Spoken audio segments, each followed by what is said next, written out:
The next order of business is to read the duty and function of the board and talk about public participation. The functions of the Animal Control Board are as follows. Make recommendations to the Chief Administrator of the Office of Emergency Management regarding animal care and regulation consistent with Florida statutes and Chapter 20 of the Seminole County Code. These recommendations must first be approved by a majority of the Animal Control Board prior to the submission to the Chief Administrator of the Office of Emergency Management. The Animal Control Board shall meet at least 3 times per year. Special meetings may be called by a chairman or vice chairman or any 3 members of the board upon 48 hours notice to all members and to the animal control official and the chief administrator of emergency management. A majority of the Animal Control Board will constitute a quorum. Public participation. Pursuant to Florida law, the public has a right to be heard on all proposals. Public comment time on propositions shall be 3 minutes for individuals and 6 minutes for group representatives. The public will be provided with the opportunity to be heard on non-agenda matters at the end of the meeting. Proper decorum will be observed. Thank you, everyone, for that. Now we have roll call. John McGrath. Here, present. Mr. Brian Wilson. Present. Tracy Fleming. Present. Kathy Hood. Present. Gail Hare. Present. Jennifer Laney. Present. John Monk. Absent. Mr. Chairman, we have a quorum. Is he supposed to be here? No. Oh, okay. I don't know if Yeah. we can give him some time for this traffic. So, No. okay. No. So the first order of business is recognition of Dr. Viz. I want to say thank you so much, sir, for your service. And So, Board, thank you so much. Alan Harris, Director of Emergency Management over the Division of Animal Services. I'd like to thank Dr. Viz for your outstanding leadership on the Animal Control Board for over 5 years. He's been a owner of Broadway Animal Hospital, practicing veterinary medicine here in Seminole County for over 20 years, has been an incredible advocate for animal services as well as just the pet and animal community throughout Seminole County. Whenever we had a question, we could go to him, and he always provided expert information for us and the science behind what we were doing. For a long time, we didn't have a full-time vet. So we relied on wonderful volunteers like Dr. Viz to provide us with information and education related to things that we needed to do at the shelter. So we in Animal Services, the Animal Control Board, would like to thank you for your leadership, compassion to our community and the animal welfare of Seminole County. With that, we have a plaque, and I was wondering if everyone could come down. It's going to be a little exercise today. If we can take a photo, I'm going to ask some of my management staff to come up as well.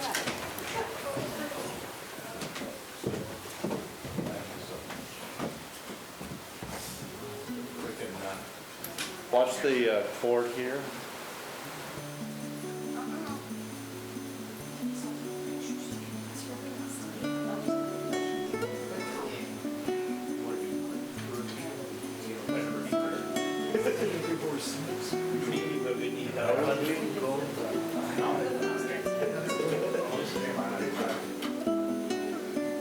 you got a couple people come on this side for a little unbalanced.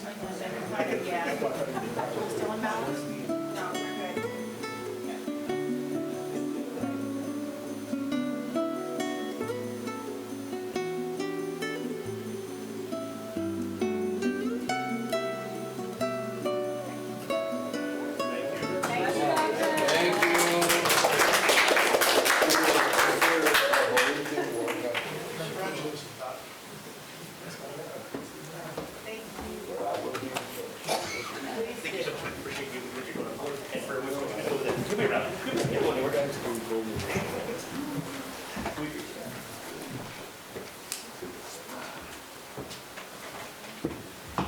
So as y'all are getting back there, the one thing I didn't mention is I've already started talking to Dr. Viz about coming on as a contract vet when he is to that point, when he's ready to do that. So maybe doing some,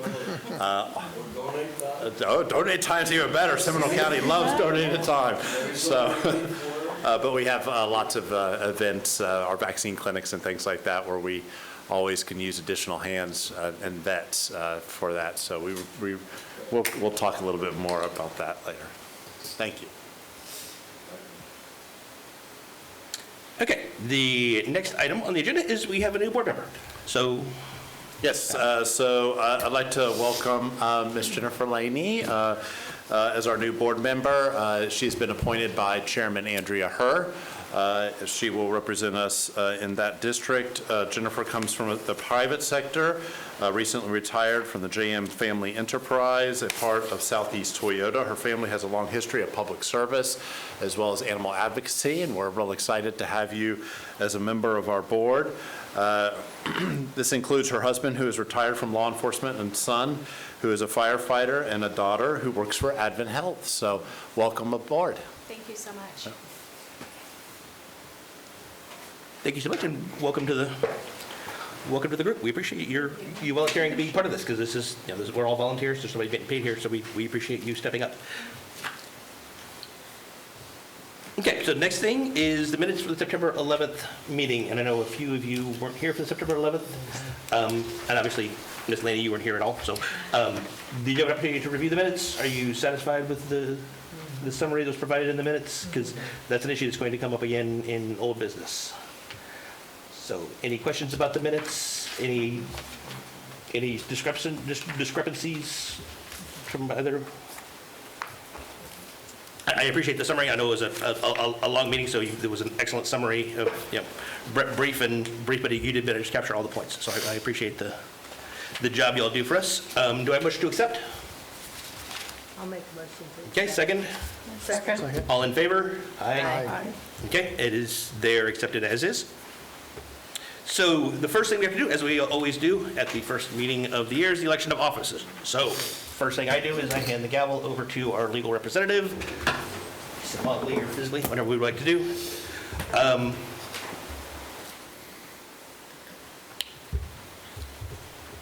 All right, good evening. My name is Andrew Lanius, board members. It's nice to see you this evening. I'm with the County Attorney's Office, and I will be acting as the temporary chairperson for the next few minutes to allow voting for the annual reorganization of the board.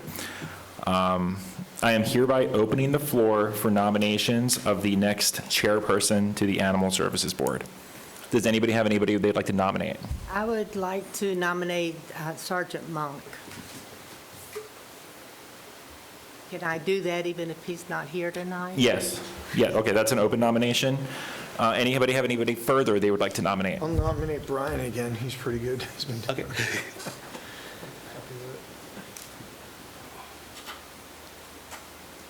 Anybody have any further individuals they'd like to nominate? I would second the nomination on Monk. We don't need seconds for this particular thing. We're going to vote on everybody. All right. So the people nominated was Sergeant Monk and Brian Wilson. Is that accurate? Yes. Are there any further nominations?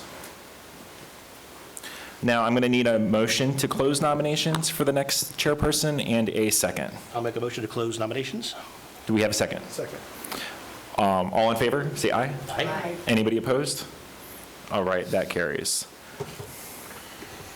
The ayes have it. So now let's vote for the individuals nominated. We're going to go in order. And so for Sergeant Monk to act as the next chairperson to the Animal Services Board, please say aye if you are in favor of that. Aye. Is somebody keeping those? I am. Yep. I have. All right. All right. And please say nay if you oppose that. I mean, oppose, or do we vote for the other? I mean, is it a vote tally, or is it a nay? We can move on. We can just say, how many ayes were there? 2. 2, okay. And so that was Sergeant Monk. Now we're going to move to Brian Wilson. Anybody in favor of Mr. Wilson being the Animal Services Board chairperson? Aye. Aye. All right. Did you get that count, Denise? 4. 4. All right. So we have 2 for Sergeant Monk and 4 for Brian Wilson. Is that accurate? Yes. That is Okay. correct.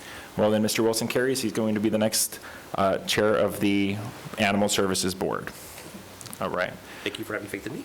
And now, Mr. Wilson, do you mind if I go ahead and do the vice chair? Yeah. All right. I am now going to be opening the floor for nominations of the next vice chairperson. Would anybody like to propose any nominations? I nominate John McGrath. He's done a good job as the vice chair. Okay, that's Mr. McGrath. Does anybody have any second nominations? Okay, if there are no second nominations, would anybody like to make a motion to close voting in a second? I make a motion to close. And I second. All right. Is everybody in favor of closing voting? Please say aye. Aye. All right. Any nays? Okay. And well, I believe that there's only one nomination, so it would be Mr. McGrath would be the vice chair, and I believe that would complete this portion of the meeting. So the chairperson will be Brian Wilson, and the vice chair will be John McGrath. Did I do my math correct, Denise? Yes, that is correct. All right. Thank you. And I'm going to pass this back to Mr. Wilson.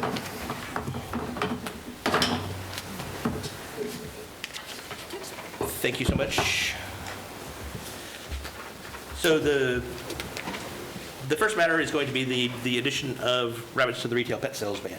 And when we left it at the last meeting, from the September 11th meeting, the takeaways were going to be that I was going to be approaching Pet Supermarket to ask if they would adopt the adoption-only model, and to see what I could find in regards to open-air sales or non-brick-and-mortar sales of rabbits.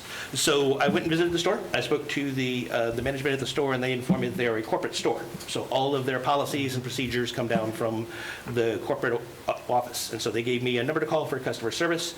I contacted them, and customers, obviously as a large corporation, they show no appetite for trying to cut their revenue sales for something that isn't going to be legally mandated. I tried several instances, and I've gotten, unfortunately, have gotten nothing from them. So they're obviously going to continue to sell rabbits unless we act on this to try to impose to add the rabbits to the current the current ordinance is what I'm thinking. Those of you who weren't here, did y'all follow enough of the conversations that were had? I know there were a number of objections and a number of concerns about what we were going to be doing. In addition to talking to Pet Supermarket, I also did some Google searches, as well as looking online for anything in like Nextdoor, Facebook. There's several different groups out there on Facebook that talk about Seminole County, Winter Springs, yard sales, free goods. I couldn't find anything that said there were rabbits being sold as live animals. Obviously, Nextdoor has a policy against selling animals, but there were some. And what I did also notice when I was doing my searches were there was not a large number of rabbits being abandoned. There's a few once a month. There's between 2 and 3 posts. There did seem to be a large number of people saying, I've seen these rabbits over a period of time in different locations, and then obviously recommending the Orlando Rescue, ORCA, ORCA. So recommending them as being the responsible party to go towards. Alan Harris provided us with the numbers. You had said there were 24 rabbits came in? Yes.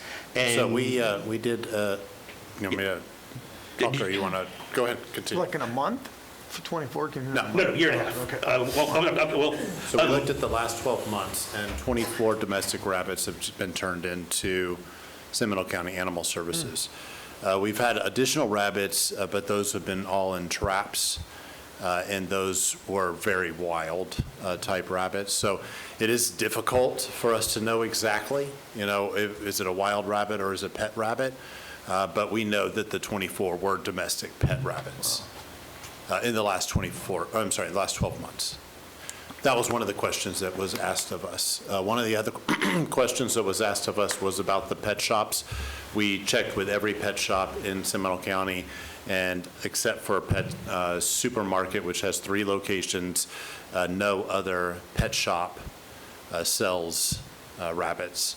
Pet Supermarket does sell rabbits. They're $149.25? $149.99 per rabbit if you want a rabbit from Pet Supermarket. Can I say something? Okay, so I teach dog training classes at the Pet Supermarket in Oviedo. I see rabbits in there. They're the same rabbits they've had sometimes for weeks, I don't Yeah. really see them moving much. I mean, people come in there to pet them and stuff, but it's almost like, because I always kind of keep an eye on that, what you were talking about last time, but it looks like the same rabbits the last time I was in there, so. So this is going to be a significant financial hardship on the one pet store that's continuing to sell them if they aren't selling very many of these rabbits. The problem, probably is going to be coming from private breeders or from, some of the source, because in that same email, it was also, the information was provided from the rescue organization, where they talked about the fact that they receive, literally all of the rescue groups receive hundreds of calls a year, over a year, and they try to accommodate as many as they can, but very few of them have more than 100 rabbits coming in a single year. So it seems like the rescue groups are doing the lion's share of the work, and I don't know, how many calls come in for rabbits, just generally speaking. It's not if it was a significant portion of your phone calls, it would be an issue that would have been brought forward during the conversation last year. So obviously, people are not going to animal services for rabbits, they're going directly to these rabbit rescue organizations. And so that puts the full onus on them of taking care of a problem that we can address through this board and through our ordinance. So that was why it was brought forward. Please, this is discussion, so it's not. My concern last time we were talking about has to do with how many of the Seminole County's resources would need to be involved if we put the rabbits in with the dogs and cats. And, would the rabbits fall under the same regulations for breeders? Would somebody have to make sure that somebody's not, the backyard breeders? Sure. They have limits of what they can do. Are the rabbits in the same thing? Does somebody have to go check on that? So what's the procedure? So we did look at that. That was a question that was indicated. From last time. So there's two different things that we're talking about here. One, we're talking about the prevention of selling of rabbits from any type of breeding source at a pet shop. That doesn't mean that an adoption type model can take place. So a rabbit rescue could go to one of these organizations like Pet Supermarket and just like we do with dogs and cats, adopt method there. So we could develop an ordinance where that would take place. We did look at what the resources would be to implement a non-breeding. So that's the other side.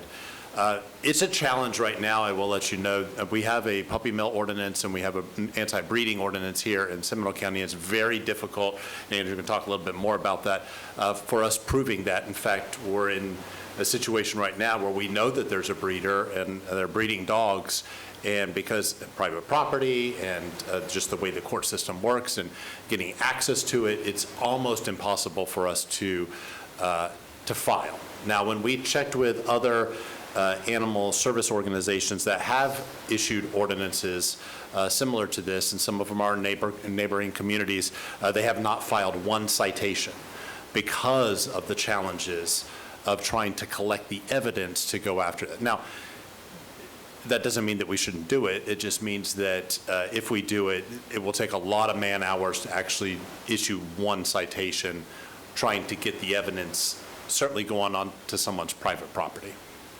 And that's my concern.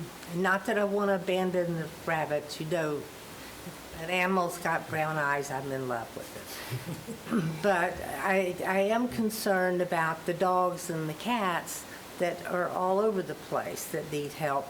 And the poor little rabbits, they're invisible to us. We don't see if somebody walking their rabbit down the sidewalk, and so I feel bad for them. But I just am concerned about how you're going to spend your time and your resources. Well, and that's a legitimate concern, but the ordinance as it reads, we have, like you said, it's two different sides. One of them is any sale of an animal, virtual or physical location sale. So the ordinance, so one ordinance that, two different discussions. So one, the selling of rabbits in pet shops can be added to our current exemption for selling dogs and cats at pet shops. When you start to get into selling it directly from their home, that's a little bit more challenging. We get into situations where you're talking about breeders and trying to get access to homes. And again, I don't want to go into a court case, but we've been in this court case for over a year and a half, and this is on a dog.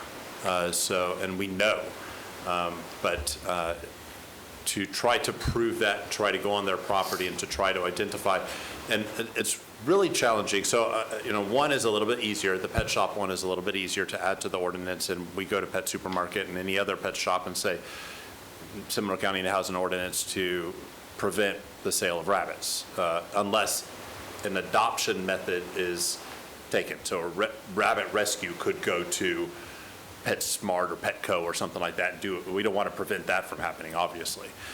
The other is a anti-breeding, and that's much, much more difficult for us to. And for the breeding as well, most of these types of ordinances that I've seen have agricultural exemptions. And so part of, if you guys were inclined to have an agricultural exemption, I'm sure a lot of people who are going to be backyard breeding for agricultural purposes. And that's going to be hard to differentiate. Is somebody breeding rabbits in their backyard for agricultural purposes, or are they breeding them solely for purposes of being pets?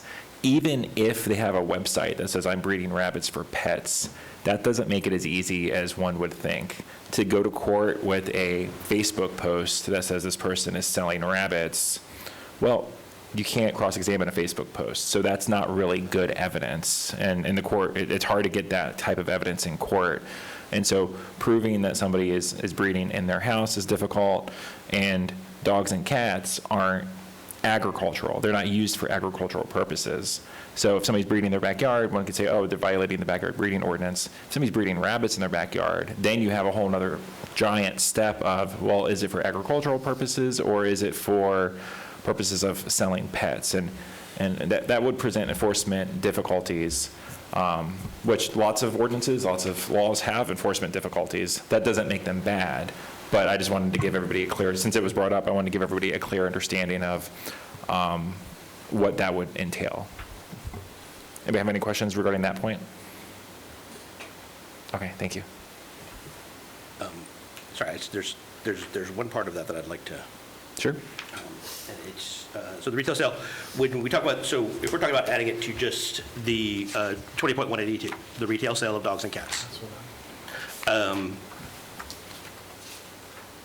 It is adoption-based mail, no pet shop, unless the dog is obtained from, there was something that was specifying it as being even a virtual sale of animals as opposed to a brick and mortar place. And I was going to see which way,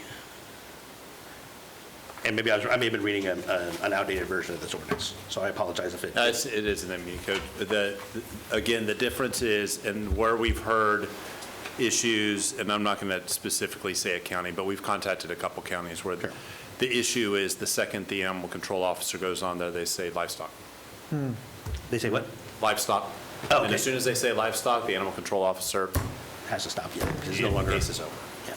That's a They can try fairly to build winning and build and argument. build and spend hours and hours and hours trying to work on that, but now it's a range and water, it's a Florida Wildlife Commission type and Department of Agriculture. Did you guys get the Pet Alliance and the rabbits down there? No? No, because we're a dog and cat Yeah. Okay. I didn't surrender notice. facility. Yeah, okay. I'm not sure how many Orange County Animal Services, how many they get. That would be something to look into. But, I mean, I would support just the store sale, straight I up. would say Yeah. just to start, that would be a big deal right there. I mean, since we already did it for dogs and cats, because Orange County, they already had rabbits included in theirs. So knocking out the stores, I would support that. I know the rest falls into that bigger area, so I think just hitting the stores would be a plus. Okay, do you have any other comments on this? I mean, is it? What do you think? I'm all for adding rabbits to just the retail sale and not including them in the breeding part of the breeding aspect of it. I know it doesn't provide a full solution for what the rescues have to deal with, but it does start it in the right direction, and it provides an opportunity to say, hey, we can't, it takes out the impulse buy of a rabbit being there.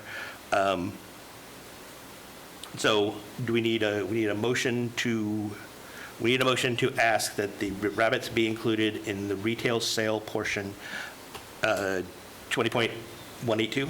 Or do we need to identify what exact chapter? But before, I think we just, Oh, yeah.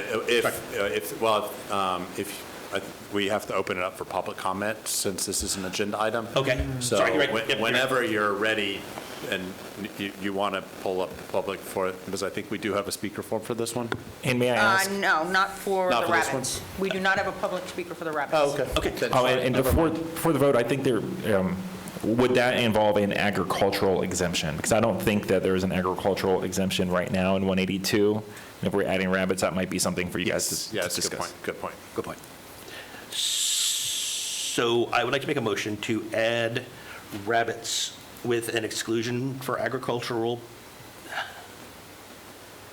Is agricultural purposes the right word? I don't know what I mean. Well, I can come up with the right word. I can lawyer that later, but I'll let the legal people deal with the words. yeah, I'll wordsmith that later. I'll have Alan Since do it. you're the chair, so you're looking for a motion for, I'm looking for a motion to add rabbits to the retail sales ban for dogs and cats that we currently have, but to not include that also in the breeding portion of it. Now, does that include would that be 183 also, the public sale? I mean, the public sale just says dogs and cats as well. So that's also part of the retail sale. So we wouldn't want to have like open air sales available also. Is that I don't know how you're. I think that'd be a separate motion. yeah. Make a motion for 182 and then make a separate motion for 183. Okay. So is there a motion to, well, it's okay, is there a motion to close discussion on this? Are we all good on closing motion? Yep. Okay, so seconded, all in favor of any of the discussion so that we can then vote on it? Aye? Aye. Okay. Follow the rules.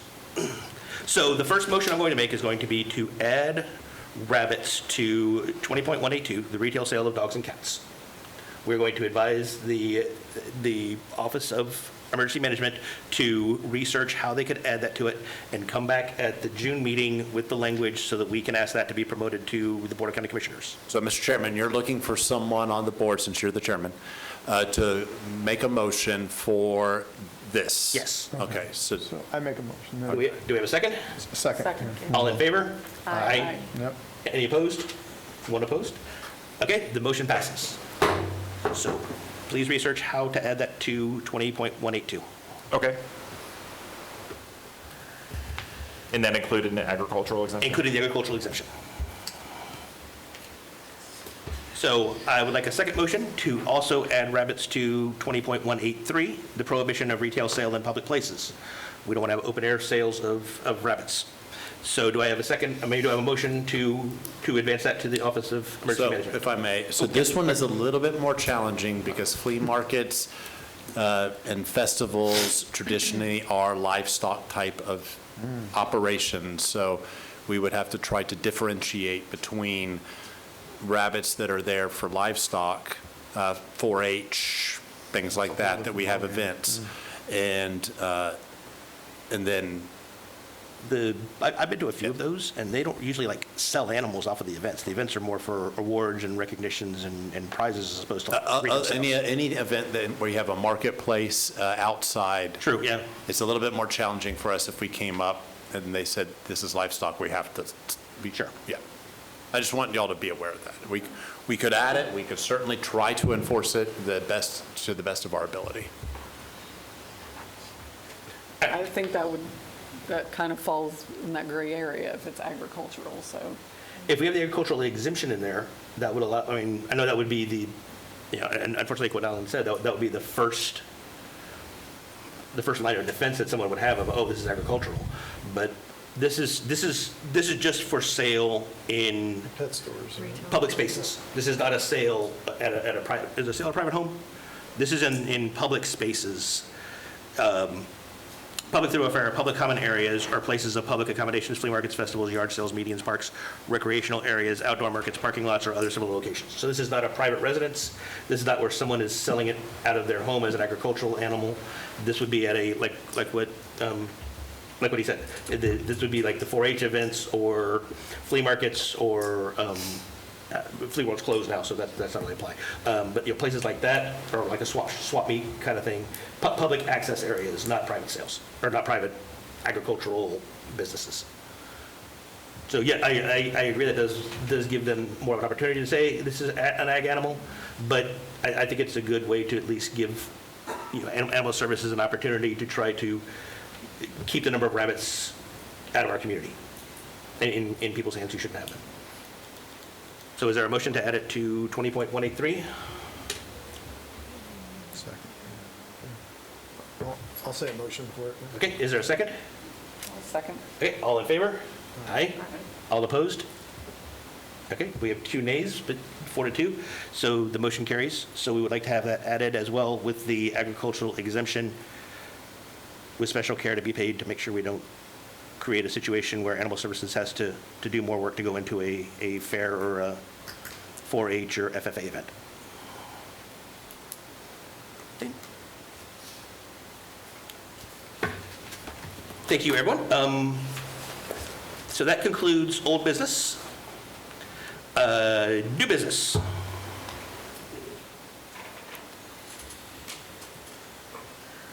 Okay. Let's see.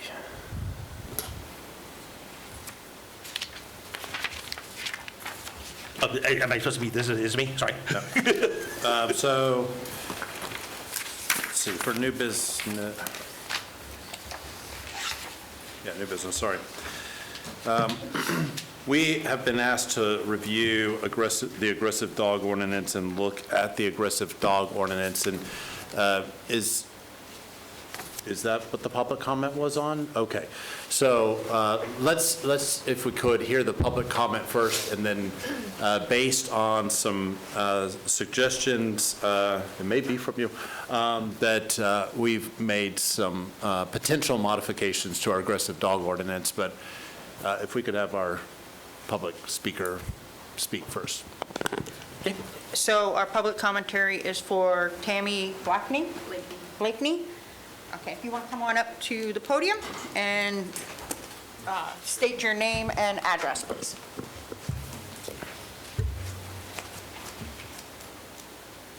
Oh, the other podium. I'm on the other podium. Sorry about that. Thank you. My name is Tammy Blakeney, and I reside at 803 Lindenwald Lane, Altamont Springs, Florida, 32701. Good evening, board members. My name is Tammy Blakeney. I'm here today because on December 10th, 2025, while walking my 10-pound dog Roxy in our neighborhood, she was attacked and killed by a 60-pound pit bull cure mix. The incident was unprovoked, and the offending dog broke off its collar and darted across the street and grabbed my dog while in my arms. Despite the traumatic experience, this most shocking part was not just the attack, the aftermath. I learned that because of a gap between section 20.103 and state statute 767.12, the dog that killed my pet isn't required to be fully secured or insured. Under the current rules, a dog that has been proven to be lethal is just labeled as aggressive. The owner doesn't have to carry the $100,000 liability insurance that a dangerous dog owner has. If the dog attacks again, the next victim is completely unprotected.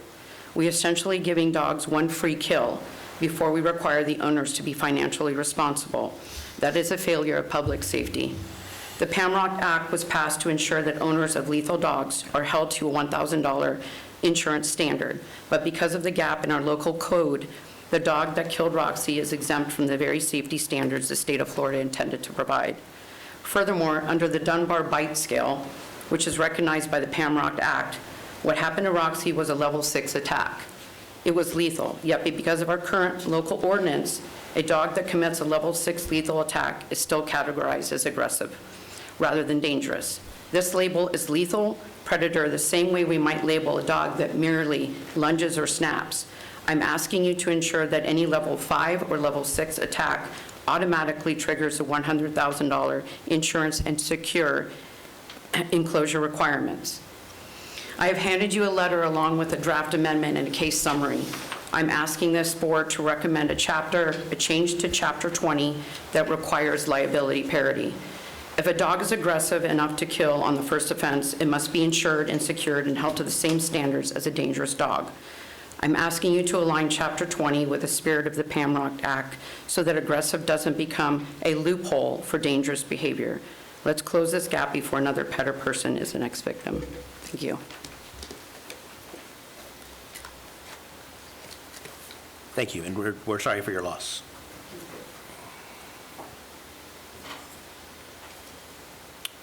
Are there other public comments? No. Okay. Sorry, that's the end of the public Okay. commentary. All right, so as the board may remember, some of the members of the board, the aggressive dog ordinance was enacted, we called it the Reese's Law, and it was due to a very similar situation where a Yorkie named Reese, very timid little cute dog walking down the road, and a very similar situation occurred. And in that case, we didn't have aggressive dog at all. And the attack, unfortunately, the way the Florida statute is written for dangerous dog, it did not meet the standard of a dangerous dog, which is the requirement of killing of multiple animals. So we believed, you all believed, that that was a loophole in the law or a gap in the law. So we created what was called Reese's Law, which is the aggressive dog ordinance, which is 20.31.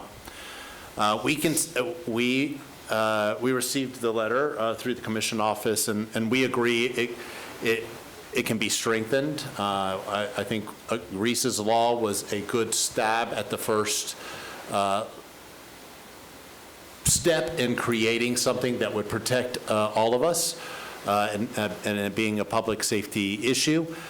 So we have made a few adjustments already.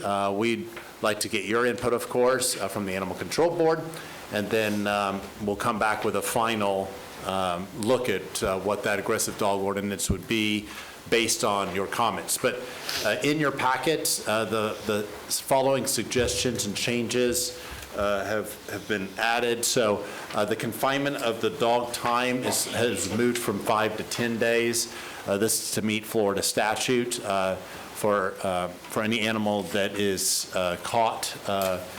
Then we added another cause, and that is cause injury to a human without being provoked when the person is in a public access area of private property while such individual is on the private property as an invitee. So that adds an additional item for cause. We added in the language of Section 20, posting of signage, very similar to the suggestion that was made. We also added what we currently have is if an aggressive dog attacks again, it just extends the aggressive dog unless it meets the standard of dangerous dog. So if, say it killed a dog and then a year later it bites a dog but it doesn't kill the dog. So it doesn't meet the Florida statute standard of a dangerous dog, so we just extended the aggressive dog. So now we've added language in here called propensity to be dangerous.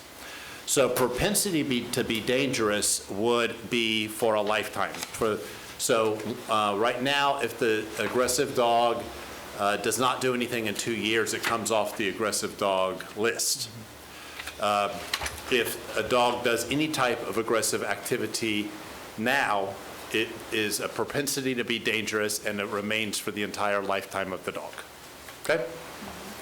We also added information, liability insurance.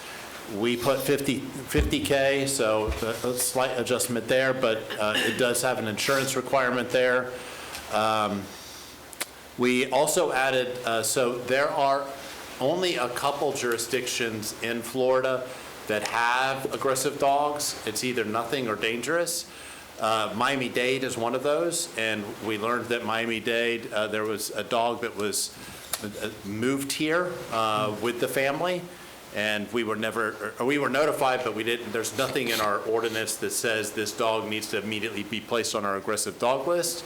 So this will add that in there, that's a gap that we have. So we'd like to fix that right away. And then there's also just an administrative change that we're going to do throughout the entire code to change chief administrator. My title was changed to director. There are no chief administrators in Seminole County anymore. It's more just an administrative thing. Now there's either directors or the deputy county manager. So, yeah. Questions on all those? I know there's a lot of changes that we have proposed. All of them are underlined in your packet. And also, we're open to whatever additional you suggest, and then Andrew can go into a little bit further detail if you want on, I think I described it pretty well, but, okay. You did a great job, but I'm more than willing to answer any questions today if you guys have them, or we can do it at the next hearing once you guys have had a little bit to digest. A dog that is declared, what was the lifetime commitment? Was that aggressive dogs or dangerous So dogs? a propensity to be dangerous. So if an aggressive dog does another incident of any type, but it doesn't meet the standard of dangerous. Obviously, if it kills another dog, it immediately becomes dangerous. So we're not super concerned about that because we already know it's going to go to dangerous, and that solves that an issue, if you will. So it doesn't solve the issue, I mean, but it tries to protect the public as best we can, right?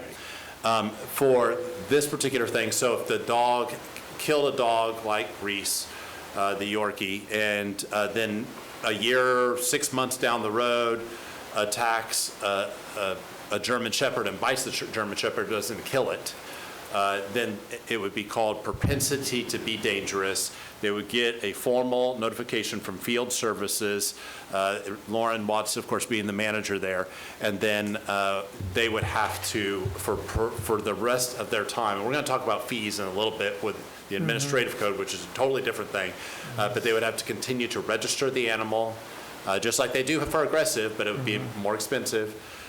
There's liability insurance. They still have to have the requirements that a dangerous dog has for the protection of the property, the protection of the animal, making sure the animal doesn't get out. An aggressive dog, the dog has to be on a muzzle. The dog, to go out of the house, very similar for dangerous dog. There's a couple differences. For aggressive dog, we don't require it to have a top over the cage. Dangerous dog, we do. So propensity to be dangerous, they'd have to have a roof over like the big gated area. So it's a couple changes there. So I got a question. Sure. And it probably happened with you. Did they pay your vet bill? She did. Okay. So shouldn't that be something like, obviously they're going to have supposedly insurance, but if the dog will say 6 months later attacks another dog, that should be like, is that law? You're the attorney, so I with think that. that's apt for a civil issue. I don't think that we would be able to discern the type of, there could be some dispute there Okay. that I don't think we would be apt to be able to handle. So I think the courts would be best for that, or a private agreement. And I think when we've been out on those scenes, when people have had those questions, we suggest getting legal counsel to help Okay, with that. Right. Yeah. Okay. Good. On the enclosure, the difference between the two, I would think if the dog killed another dog and the next time bit one, that shouldn't matter. I think the enclosure should be the same. Yeah. Any other questions, comments?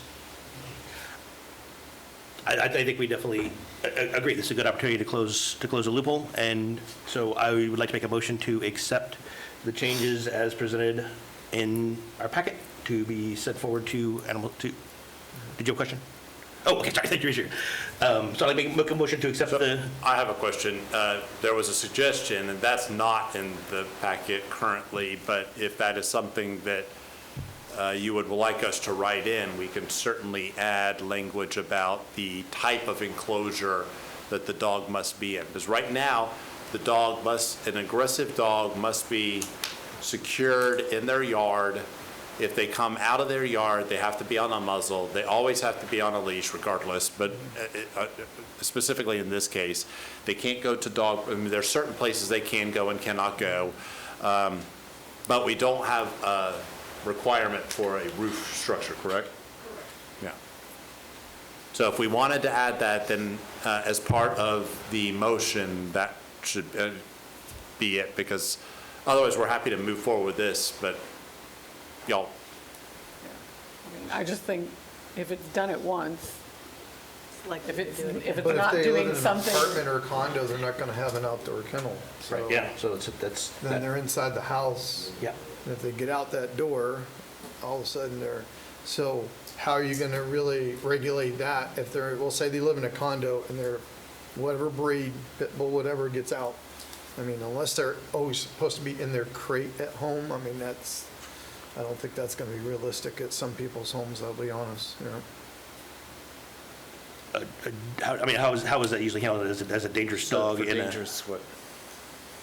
Or if they have access to a yard, can you make it like that in the paperwork? Or like if they have access to a yard, I guess you guys would have to do that. But if they don't have access to a yard, then. Well, theoretically, if we put requirements for the dog to be caged up and somebody lives in a condo, they don't have access to a cage, then they wouldn't be able to comply. I don't think that'd be a violation of the ordinance. I would suggest to my client that we don't cite them if it's impossible to comply. And so that's a bit of a wrinkle in the law, because some people just don't have backyards. Right. But if they do have access to a backyard. Yeah, I then think if they should- have the yard, if that's they- what I'm saying, that it should be covered. Yeah, yeah, I don't if- think if- that should make a difference. If they're going to have their ability to escape a yard restricted, it should have the top to it. That's. Or you can get really, really strict and say, look, if they're outside, just like you say about the muzzle, if they're outside in the yard, sorry, owner's got to be out there with the dog on the leash. That's a big thing I see in my business all the time. Unfortunately, what happened to you is just dogs getting attacked. So sometimes it's people, sometimes other dogs. But if they're going to be out in their yard, then they must be supervised on a leash, even if it's a 10-foot leash. But, at least they're attached, I would say. Yeah, maybe I that. agree. I would rather that. Because if they got a big old the yard and animal the has dog a gets out and yard, jumps the yeah. fence, I've seen dogs jump 6-foot fence like it's nothing, And then people, gonna put an 8-foot fence? That's not gonna happen for most people, so. And at the end of the day, the dog needs to be supervised. So, rather than put Just the dog in a never crate, unattended, if maybe the put dog it is that in a way. crate, you might as well euthanize it, because no dog wants to live in a crate. So I would say supervision outside. I would say if they're even outside in the yard, they have to be supervised.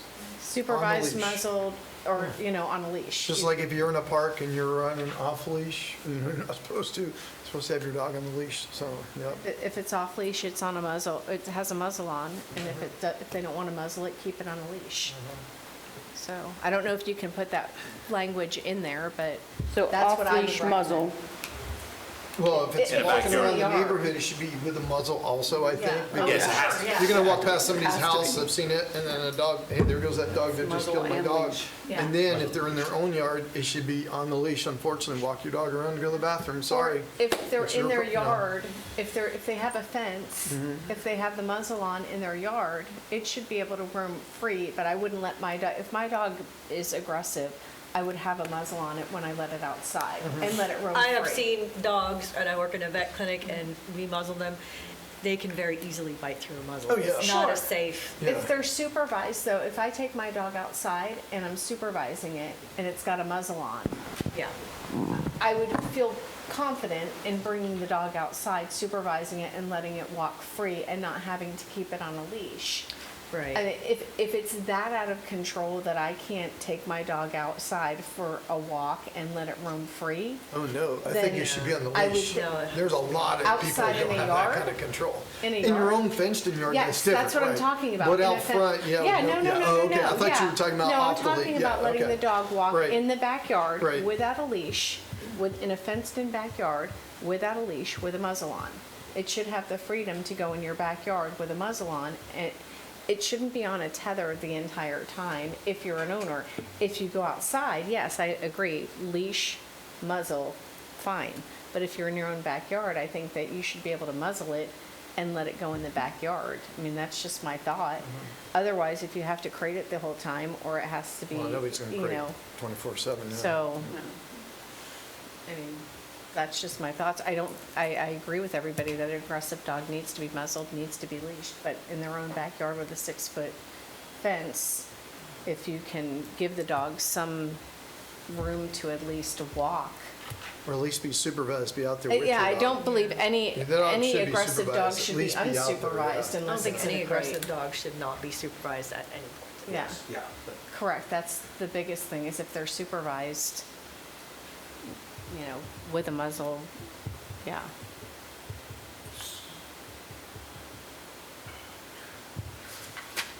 Did you get all that? It's like, Motion for exactly what you want to say. Yeah, that's, gotta vote. I was trying to get all that, so, okay, so I got supervised. we would like to have this amended to include, and I'm sorry, we said that it's fine to leave the pin as just 4 sides, the pin doesn't need an enclosure on the top, but any dangerous dog or propensity for dangerous dog needs to be supervised in the backyard, fenced-in yard. Are we talking about, we're talking about dangerous dogs and aggressive dogs with a propensity to be Yeah, dangerous? I think both. Both. So was it leased or muzzled or both? No, it's backyard? In the backyard, should be muzzled. if it's in their own fenced-in yard, then it, yeah.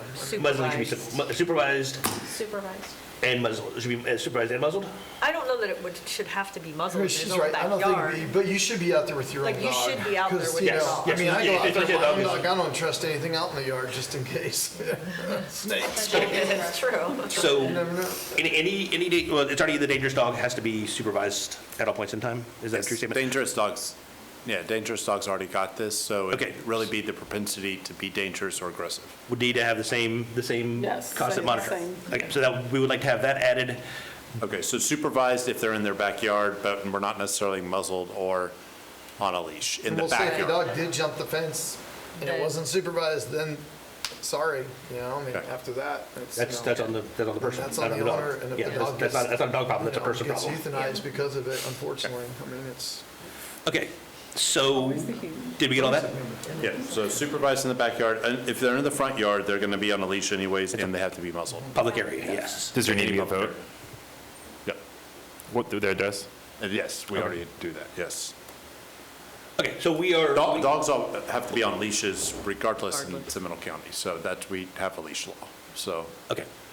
So we are going to approve the current changes to the Animal Services, Chapter 20, with the addition of dogs that show a propensity towards being dangerous should also be constantly supervised within their own enclosed yards. Yes. Yes. That's the motion. Do I have a second? Second. All in favor? Aye. Aye. Opposed? Motion carries.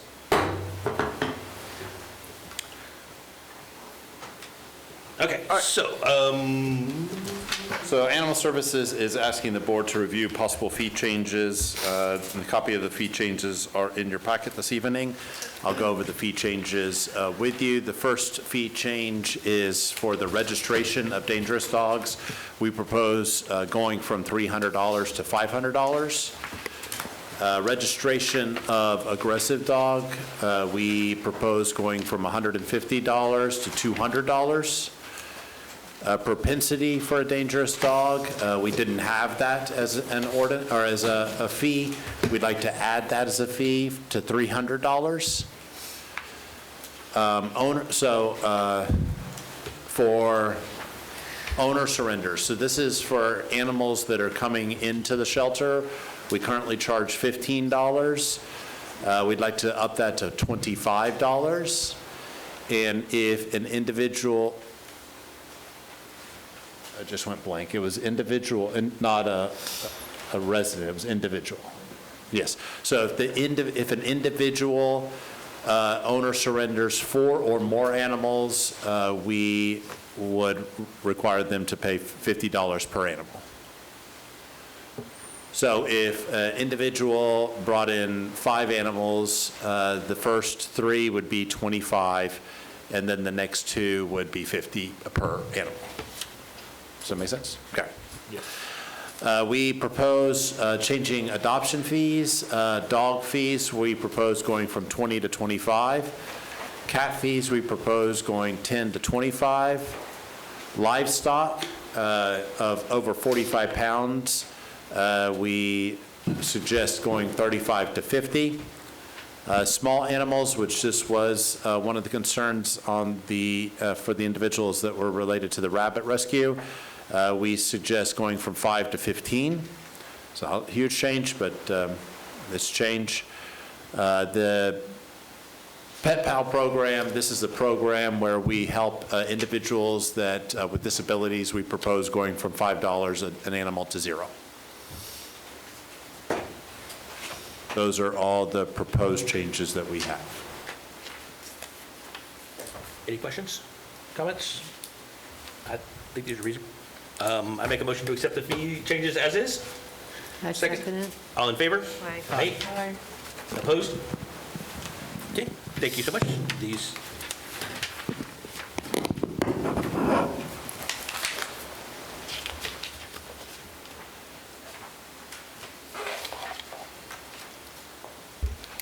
Thank you for the work on that.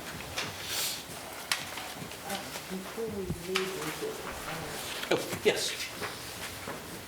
if this is not the right place to throw this in, let me know. I'll shut up. The reason that all right, let me start over. You know, the Board of County Commissioners, they change chairman every year. They have a different person. Yes. Not because somebody's not doing a good job, but just because they bring, a new person brings new energy, new ideas, and they get experience. Sure. And so my thought is, you have done a great job. I've watched you, Brian, for 20 years, and you've made some excellent changes in this community. And you've been a good leader.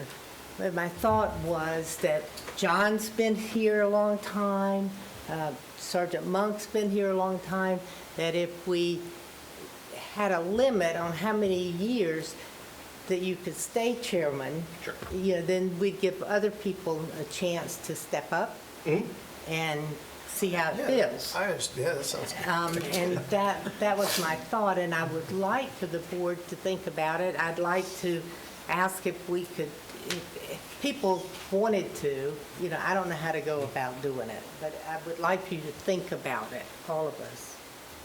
That's a good point. I know, Steve was it for a few years. yes, Steve Yeah, Brown was, for a long time. yeah, for a long Yeah, time. a long time.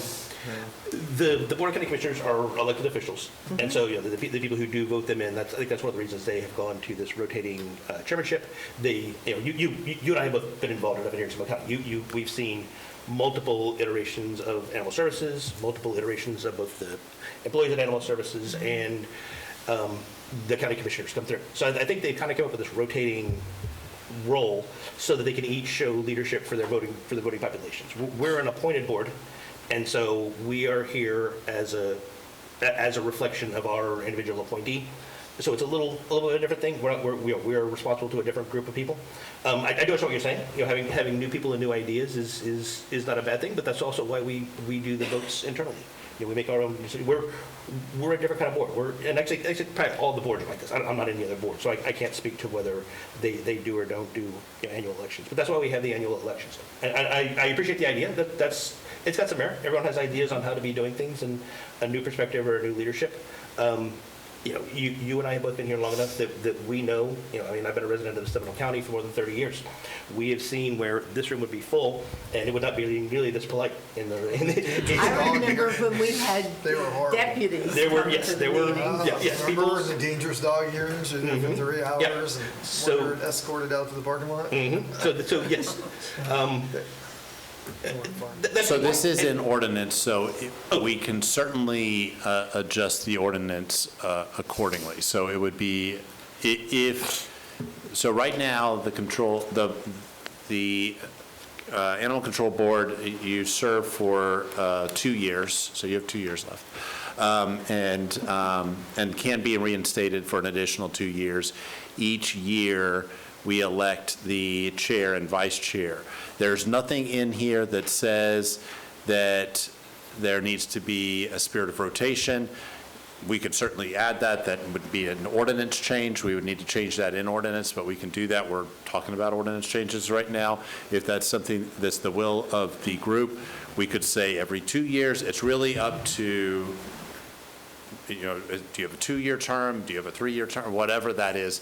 So you can decide that, and that would be then listed into ordinance to answer the question. And could it say, like, if we decided on nobody could be chair for more than 2 consecutive years? Yes. But that doesn't mean that 3 years down the road, that they could be reelected chair? That's correct. Yeah, that would make sense. No. So do you want to make a motion to have that added to the, so you're looking for a motion to add term limits of 2 consecutive chairmanships to as part of our role? I don't know the number, but I would make a motion for that, for 2. I don't even know you, Brian. Yeah, no. There's nothing personal about that. No. I'm very dedicated Yeah, to the end. I've heard a lot of great things about you, but Oh, I I'm one appreciate of that. those people who, if you've served so long, I believe that it's really great to rotate people in and out. Yeah. That's how I was raised in business, and it's, it just brings people into leadership roles. So I would make a motion to do it 2 times, have 2 chairmanships, and then let somebody else have a vote and nominate them. Sounds good to me. And then you can come back in. Yeah, but again, Yeah, if the new guy doesn't do, or guy or girl doesn't do a good job, then yeah. Or even if they did a great job, then that other people have the option to Yeah. come in. Right. So, Yeah, okay, so then we need a motion to amend, and I'm sorry, I don't know where we would amend that to. Did Jen make a, 20.04. yeah. Jen made a motion? Jen made the motion. I made the motion. Jen made the motion to amend the chapter to 20.04. 20.04. Yes, sir. To be 2 consecutive chairmanships, but allowed for non-consecutive reappointment or re-election. Yes. Do we have a second? All in favor? Aye. Okay, it passes. So we will add that to your laundry list. Thanks, everybody. We want to make sure you keep your job. Oh, please do. We give him plenty of work. But this, okay, we'll make that change. Okay, was there any other new business that someone would like to mention? Okay, so, events. Well, good afternoon, good evening, everybody. As you can see, we have been quite busy here at the shelter. So what you see here is a lot of the past events that we've done. I'm not going to do all of them, but I'm going to highlight a few of them. As you can see, we did the National Night Out. We paused for a cause, the Halloween Safety Spooktacular. If you did not make it out there, that was crazy. But they did a great job. We also participated in the Oktoberfest, and which we got quite a few dogs. I mean, we got them out, got them on the road, got them adopted, so which was great. And then, of course, Paws and Claws. That was an amazing event if you didn't make it out there. It was a lot of people, a lot of vendors, a lot of adoptions. It was just an overall great day. Santa was great. The pictures were great. The team was great. And the thing is, and we loved it very much. So if you didn't make it out there, please try to make it out there this year, because that's our biggest event of the year that we host. And it's just an amazing turnout. And please just come out and just hang out with us. But that had a significant social media response too, right? That was probably one of the highest social media responses you had. Yes. Unfortunately, we did not make it out there, but it definitely seemed to be, y'all were having a good time. Oh, we had a great time. And then, of course, we also, we do a lot of resource things and educational things, like Amazing Sport Academy, went to a daycare, and just hung out with some kids and taught them some stuff about animal services. We participated with Pet Alliance with Paws in the Park, which was an amazing event where we also got some animals out, which was, it was a great time. And then we also did the Farm Bash, which that was put on by Tractor Supply, which was a good event. And then the Veterans Stand Down, where we went out as a resource to the veterans, offered our resources to them, which was, like I said, I think it was a great turnout as well. Which leads us up to upcoming events. One of the cool things I see that we have here is the cat cafe that we're going to be doing. We're going to take our cats on the road to the library for a little cat cafe in Al, Castleberry. can you give us the dates of these upcoming That was events? May 16th will be the cat cafe. That's coming up. We're going to take all the cats we got, take them to the library, have a good time, hang out with the kids, come out and adopt. It's going to be set up really cool. I'm excited about our first one. I'm excited and nervous at the same time, but I think it's going to be a great thing. Then we're also going to do pups at the Plex. As you can see, there is a UCF softball game that we're going to take some dogs on the road, which I think is going to be cool. That's cool. What's the date? Judy used No, to I'm do sorry, that that at one's Rollins going to be, College. actually next Friday. That one's going to be next Friday, we're doing that at 6 PM. And then Pints and Paws, which is actually going to be this Saturday that we're going to be doing as well. So that's, come out, hang out in Sanford, and just have a good time as well. And we're also doing, I don't see it on there, but we're also doing our Protect Your Pet. We're still doing that monthly, which we're hosting that this weekend as well, on Saturday from 10 to 2, so. When's Pints and Paws? When are you Pints and guys- Paws is Saturday, Saturday, 28th. this Saturday, yeah, okay. Yeah. And What time, Al? Oh, Pints and Paws is from 12 to 4. I'm sorry, I didn't tell you time, I apologize. And then we're doing Red Bug, Lake's 50th anniversary run walk. We're going to take dogs out as well, too. That's going to be April 11th, and that's going to be from 11 to 1. It's not very long, but it's going to be good. And then we're doing some that's going to be really cool. We're going to host a volunteer appreciation breakfast. We can't leave them out because they help us make the shelter run. So we want to really appreciate them in April, which that week is April 18th, that we're going to do that. And then we're continuing our Check the Chips that we're going to do. We go to different parks and we just set up shop, scan almost for microchip, and we offer microchips at no cost to the person if they don't have it.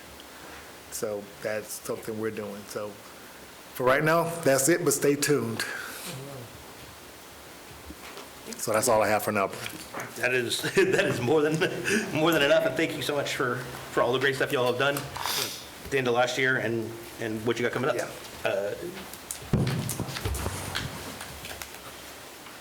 You guys still pretty busy at Hounds Around Town? Oh, absolutely. Good, okay, good. Oh, that is still thriving. Yeah, all right.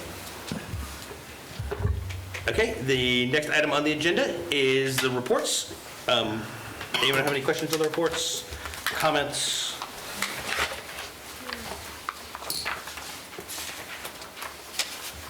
In addition to, sorry, any comments on all this?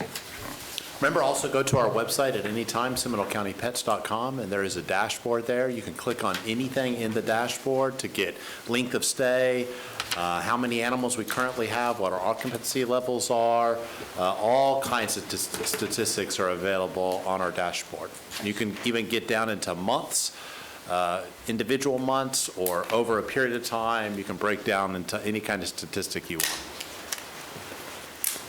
And I had reached out to Andrea Hubbs, who does the Seminole County TNVR, the nonprofit group that prior to Seminole County adopting their own TNVR program. And I apologize, I got the information from her late yesterday, and I will share it electronically with the board and send it to Al to be put into the public record. They've been doing awesome stuff outside of animal services, and they continue to get phone calls about the feral cat population and working towards keeping feral cats at a Community cats. Community cats. Community cats. Sorry. Yes, I community cats. got slapped one time, so. on No, patrol. you are correct. They are community. They are not. There's no they are such thing community as cats. feral. We did launch the workers' cat program. You want to talk about that, Al, since we're talking about TNVR? This has been real popular. Oh, absolutely. The working cat program, I'm pretty sure most people have heard about it. Just more of those in-between cats that are not quite adoptable, but not quite feral. We've come up with the working cat program where they can go into like warehouses, greenhouses, nurseries, and just let them live out their life that way. Used to call it the barn cat program a while back. but Yeah, we changed it to a working cat. A little bit That sounds more cool. flexible in activities than just the barn. I have a question. because we're interested in maybe a couple of cats at our barn where we keep the horses. Are you successful in the cats staying there, not leaving? We've tried young cats and we keep them in the tack room for 6 weeks and feed them and make them our best friend, and then they're gone. Well, so far, we haven't had anybody say anything negative about the cats running away, or as long as you do what's required, I think, you know, get them acclimated to the area first. So just don't let them go as soon as you get to the property, of course. No. You just get them acclimated. So we haven't had any negative feedback since we've started, which we haven't been doing that Yeah, long. quite a bit of positive feedback, in fact. Absolutely. That the cats have stayed. In fact, we have a couple staff members that have taken cats home. Yes. I learned a little bit more about cats and the Working Cat Program, and apparently female cats handle your mice population a little bit better. I guess we're lazy than men cats, I don't know. But so I've learned quite a bit about working cats. So depending on what you want the cats for, you may want to look at the specific type of cat. To take care of the rats, and we think we'd like 2, Yep. so they have a friend. You don't have to think very long, just call us. We got 4. We do them in pairs. Yeah.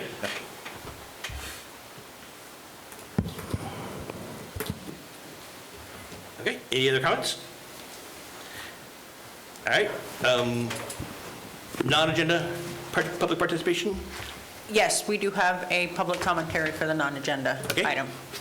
So our speaker is Carla Wilson, and she is representing the Humane World for Animals.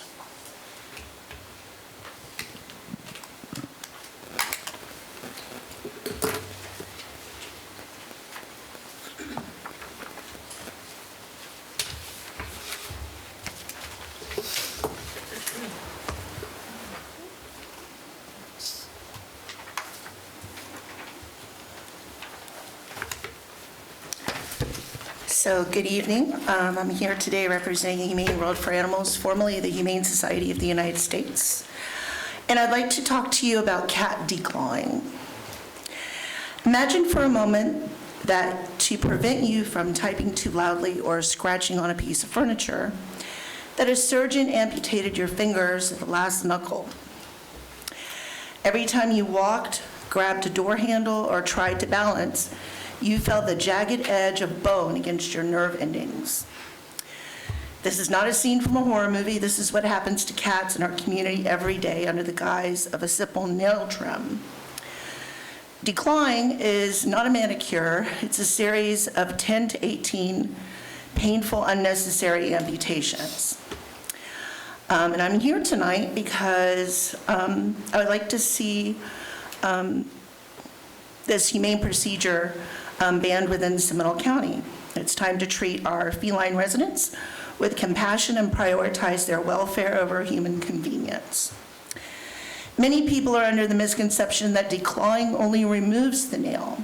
The reality is veterinarians surgically remove the last bone of each toe. According to the Humane Society, this is the equivalent of cutting off a human finger at the knuckle. This surgery has high rates of complications, including excruciating acute pain, chronic pain, infection, and tissue necrosis, where the tissue dies. Because the cats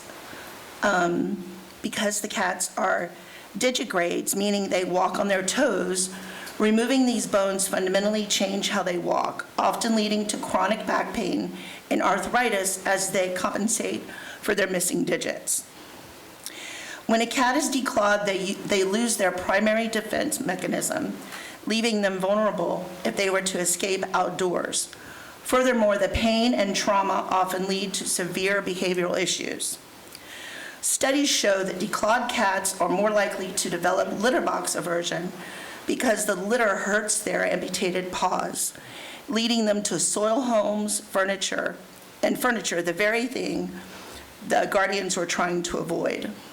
Additionally, because they can no longer scratch or defend themselves, they may become nervous biters out of fear. Ironically, these behavioral issues, the biting and litter box accidents, are among the top reasons cats are surrendered to shelters. By allowing declawing, we are actually creating more unadoptable pets. We are not alone in this fight. The world is recognizing that declawing is inhumane. It is already banned in over 40 countries, including Australia, New Zealand, and most of Europe. In the United States, momentum is growing, and as of 25 and 26, several states, including New York, Maryland, Massachusetts, Rhode Island, Virginia, and California, have passed statewide bans on declawing, along with Washington and DC, including furthermore major cities like Los Angeles, San Francisco, Denver, Pittsburgh, and Austin have their own bans, and our neighboring Volusia County. And another big pet operator, the NVA General Practice, which is kind of like the VCA that governs over vet clinics, banned the procedure most recently, and they operate several vets throughout the country. So I called every veterinarian office in Seminole County, and 23 vets did not declaw. 6 of them did. And when I made these phone calls, it was like I was bringing up something taboo, their response to me. Almost like I was asking, does your clinic participate in dog fighting? You know, it was, the response was, one of them even said to me, you're gonna find it difficult to find anyone in the state who does the procedure because of cruelty.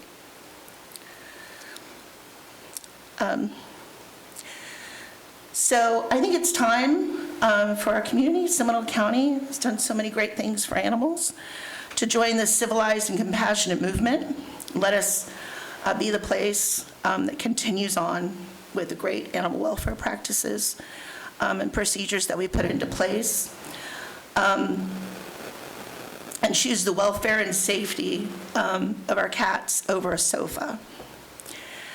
And I'd like to see this added as an agenda item for the June meeting for discussion, and to maybe look into how other cities, including Volusia County, have adopted the ban on declaw. I'm sorry.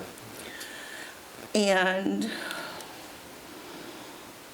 that's my ask. I just had one side note that has nothing to do with this for Ms. Laney. Yeah, hi. Hi, you had said you had ties to Toyota. I do. Well, I did. Is that Mr. Toyota, the Bull Terrier?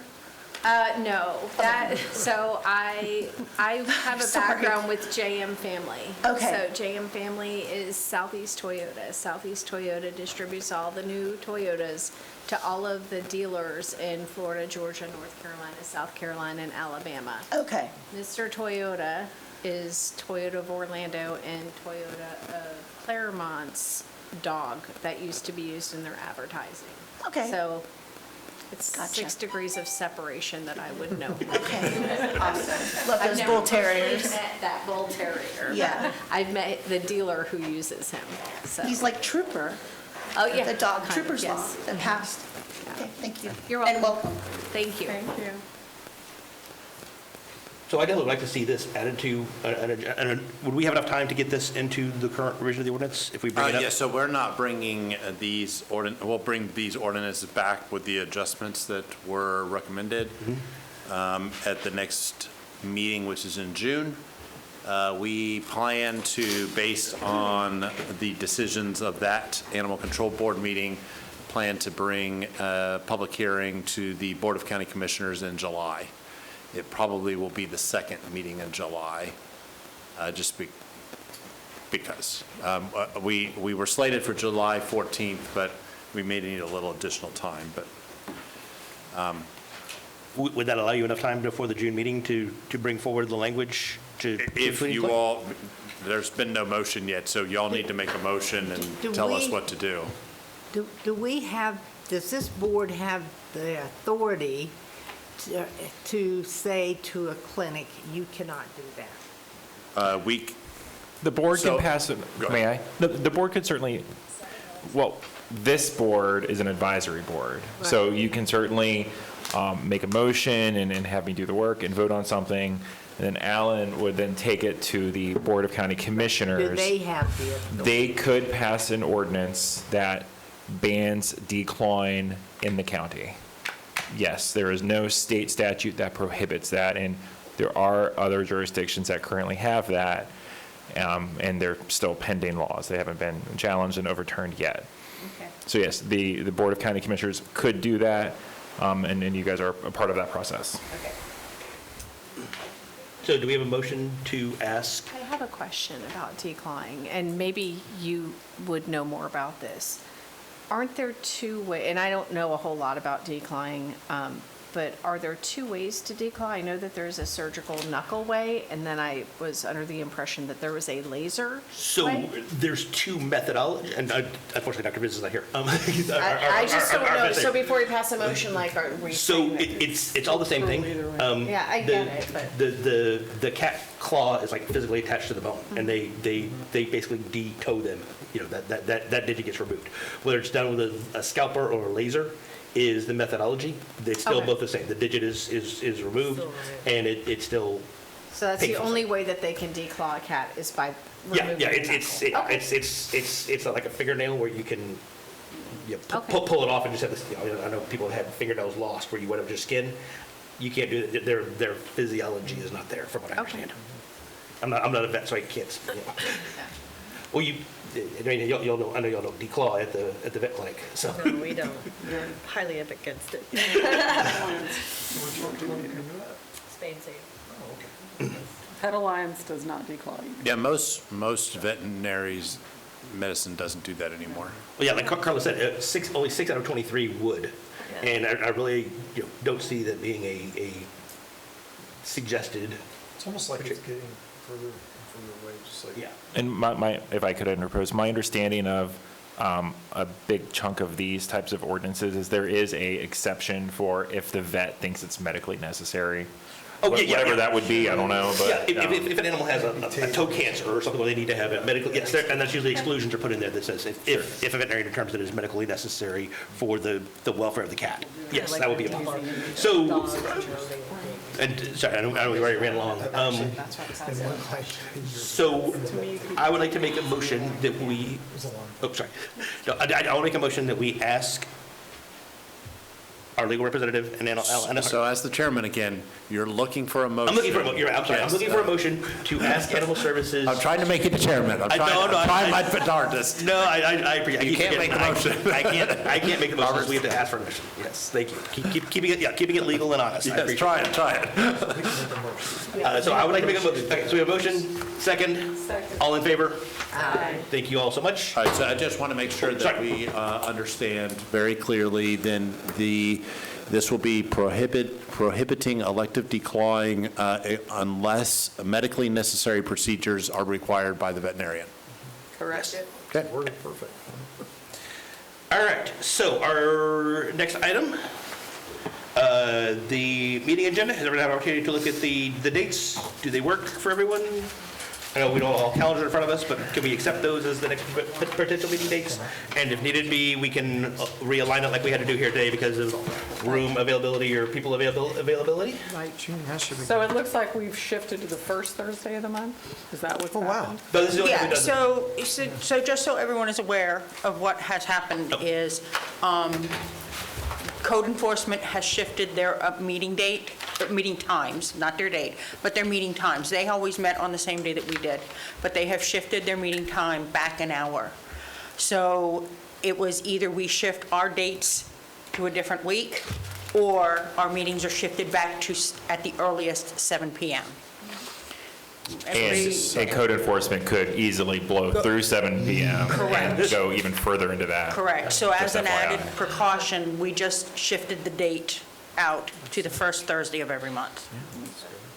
Thank you for catching that. I didn't even acknowledge that. So do those dates work tentatively for everyone? And we can adjust them as needed for quorum and/or scheduling opportunities?